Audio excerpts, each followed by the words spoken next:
சூழ்நிலையிலும் கர்த்தர் தம்முடைய வார்த்தையை அனுப்பி எல்லாவற்றையும் மாற்ற வல்லவராயிருக்கிறார். அப்படிப்பட்ட தேவனை தான் நாம் ஆராதித்துக் கொண்டிருக்கிறோம். அவரை நம்புகிறவர்களை ஒரு நாள் அவர் கைவிடுகிற தேவன் அல்ல. ஒரு வார்த்தையை அனுப்பி நமக்கா எல்லாவற்றையும் மாற்றி அமைக்கிறவர்.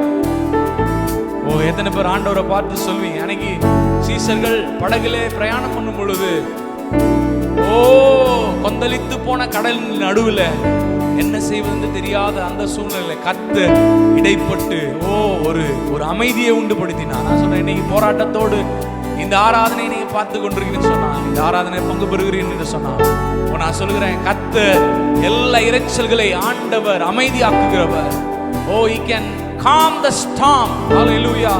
எத்தனை பேர் அதை நம்புறீர்கள்? கைகளை உயர்த்தி ஆண்டவரை பார்த்து சொல்லுங்க, எல்லா அலையின் மத்தியில என்னை உயர எழுப்ப அவர் போதுமானவர்.